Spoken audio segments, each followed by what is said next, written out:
সুপ্রিয় দর্শক আসসালামু আলাইকুম, কেমন আছেন সবাই? আশা করি সবাই ভালো আছেন। যে যেখান থেকে আজকের এই ভিডিওটি দেখছেন সবার প্রতি আন্তরিক শুভেচ্ছা অভিনন্দন।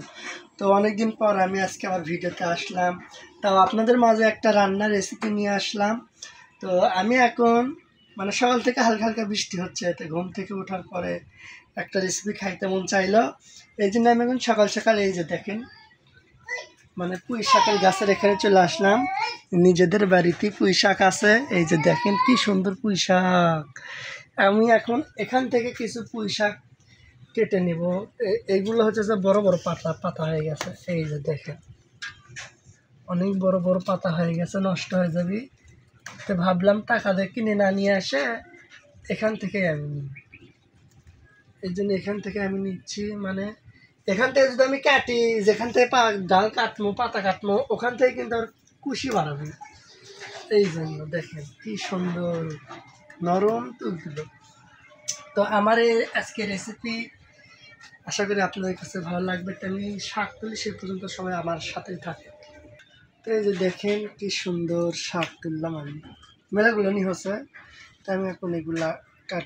তো এই যে দর্শক বন্ধুরা, আমি এখানে 4টা আলু নিয়েছি।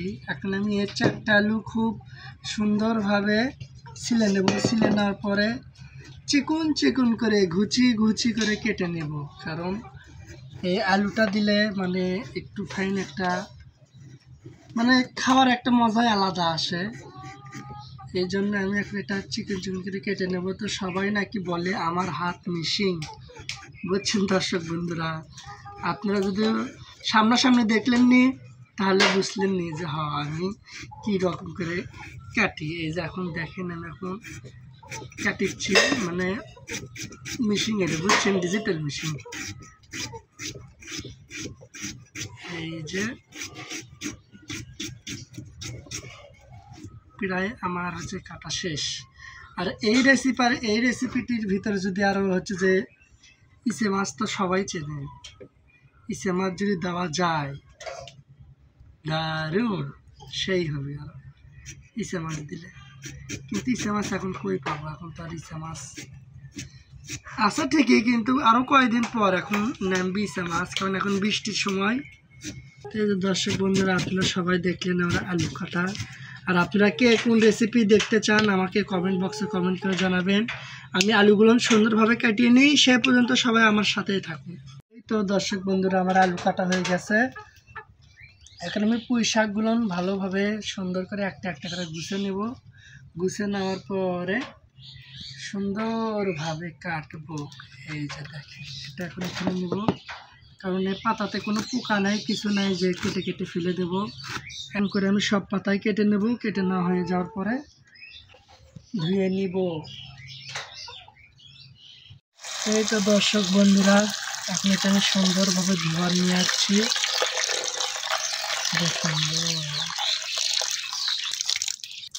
তো এটা আমার ধোয়া হয়ে গিয়েছে।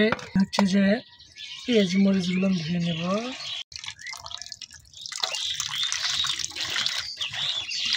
বন্ধুরা, এই জিনিসটা আপনারা চিনেন নাকি? দেখেন এই জিনিসটা যদি কেউ চিনে থাকেন তাহলে কমেন্ট বক্সে কমেন্ট করে জানাবেন। আর এই জিনিসটা দিলে কিন্তু তরকারি সেই টেস্ট হয়। তাই আমি এখন পেঁয়াজ মরিচগুলো কেটে নেব। তাই এই যে দর্শক দেখেন আমার হয়ে গিয়েছে সব কিছু। এখন আমি এখানে দিয়ে দিলাম এই যে পুঁই শাক, আলু যেগুলো ধুয়ে রাখছিলাম এগুলো দিয়ে দিলাম। দিয়ে দেওয়ার পরে দেখেন কি কি করি। আমি যেভাবে রান্না করতেছি আপনারা ঠিক একইভাবে রান্না করবেন, দেখবেন খুব মজা। তারপরে আমি এখন দিব এই যে দেখেন ডাবল। এই যে দেখেন ডাবল দিয়ে দিলাম। ডাবল দেওয়া হয়ে গিয়েছে। এরপরে আমি এখন দিব এই যে পেঁয়াজ মরিচ। এই যে পেঁয়াজ মরিচ। তো এই তো দর্শক, এখন দিয়ে দিলাম পরিমাণ মতো হলুদ। এই যে হলুদ দিয়ে দিলাম। এই তো দিয়ে দিলাম লবণ। এই তো এখন দিয়ে দিলাম তেল। এই যে তেল দিয়ে দিলাম। এখন মনে করেন যে সুন্দর করে একটা ফেনে ভালো করে ফেনা লাগবে, যাতে যে আলু আর পুঁই শাকটা আছে এটা যাতে একবারে মনে করেন যে আউড়ে যায়, আউড়ে যায় যে একটা মোলাম হয়, এই জন্য মনে করেন যে ছানা মাখা লাগবে। দেখেন আমার প্রায় মাখামাখি, মানে তরকারি বলতে যত মাখবেন তত স্বাদ, বুঝছেন, মাখার উপর তরকারি স্বাদ হয়। এই তো দর্শক মাখা হয়ে গেছে, এখন আমি একটু বেশি না হালকা পানি দিব, একটু হালকা করে পানি দিয়ে দিলাম, হয়ে গিয়েছে। এখন এটা আমি ভালো করে চুলার উপর দিয়ে 15 মিনিট জাল দেব। এই তো দর্শক দেখছেন তরকারি কি সুন্দর একটা কালার আসছে, যে একটা সেন্ট বাড়াইছে, ওয়াও, অসাধারণ একটা সেন্ট বাড়াইছে। এখন ঢাকা দিয়ে আরো 5 মিনিট জাল দেব, সে পর্যন্ত সবাই আমার সাথেই থাকবে। তো দর্শক বন্ধুরা দেখেন তরকারি হয়ে গিয়েছে, কিন্তু একটা কষ্টের বিষয় হচ্ছে যে আপনারা কিন্তু ভিডিওতে কালাই দেখতে পাচ্ছেন, মানে ডাল, এই ডালটা আমি যে দোকান থেকে আনছি আসলে ডালটা ভালো না। ডালটা সিদ্ধ হয়ে গেছে ঠিকই, কিন্তু ডালটা মনে হয় চাইয়ে আছে, মনে হয় সিদ্ধই হয়নি। এই যে দেখেন, কিন্তু তরকারি যে একটা সেন্ট বাড়াইছে আর এত যে স্বাদ হয়েছে, তাই আমি এখন এটা বাটিতে বেড়ে নিচ্ছি। এই যে দেখেন কালাইয়ের জন্য মানে ভিডিওতে কালারটা কীরকম যেন আসতেছে বলতে পারতেছি না, কিন্তু তরকারিটা জাস্ট ওয়াও, সেই স্বাদ হয়েছে। তাই আমি এটা এখন ভাত দিয়ে খাবো, খেয়ে আপনাদেরকে বলবো যে কী রকম মজা হয়েছে না হয়েছে। আর আমার মতো সবাই দোকান থেকে কালাই দেখে নিয়ে আসবেন, আমার মতো কেউ বোকামি কাজ করবেন না। কালাই দেখেন চাইয়া আছে, কিন্তু কালাই কিন্তু সিদ্ধ হয়ে গেছে, কিন্তু এরকমকে গোটাল গোটালি আছে। তো চলেন আমি এখন এটা খাবো।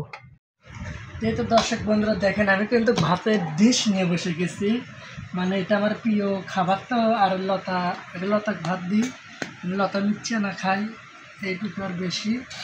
আর আমি আজকে আমার প্রিয় তরকারি রান্না করছি, এই জন্য আমি আজকে ডিশ নিয়ে বসছি। ডিশের করে ভাত যদি আছে, যদি আমি না খাই তাহলে আফসোস থাকে যাবে যে এত সুন্দর তরকারি রান্না করলাম কিন্তু আমি খাইতে পারলাম না। এই দেখো আমি সেই মনে করেন রেসিপিটা নেব, লতার অল্প একটু হলে হয়ে যায়, এই জন্য লতাকে আগে দিলাম। আর আমার তো মনে করেন যে এই তরকারিটা আমাকে যদি বলেন যে আমার ভাত দরকার নাই, এই তরকারি আমি একাই খাইতে পারবো, বুঝছেন।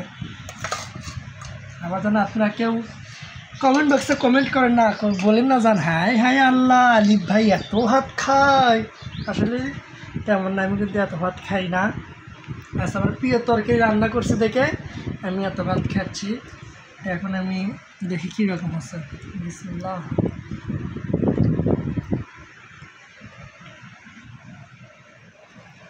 কি আর বলবো দর্শক, কথা বলার সময় নেই, যে স্বাদ হয়েছে।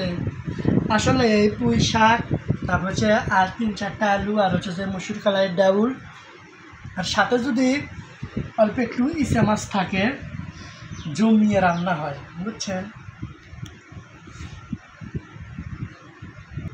তো দর্শক বন্ধুরা এখন আমি আর বেশি কথা বলবো না, এখন আমি খাওয়া দাওয়া করবো। তো আমার রেসিপিটা আপনাদের কাছে কেমন লাগলো সবাই কমেন্ট বক্সে কমেন্ট করে জানাবেন। আর কে কোন জায়গা থেকে ভিডিও দেখছেন সেটাও জানাবেন, আর কে কোন রেসিপি চান সেটা আমাদেরকে বলবেন। তো সবাই ভালো থাকবেন, সুস্থ থাকবেন, নতুন কোনো ভিডিওতে আবার দেখা হবে। আল্লাহ হাফেজ।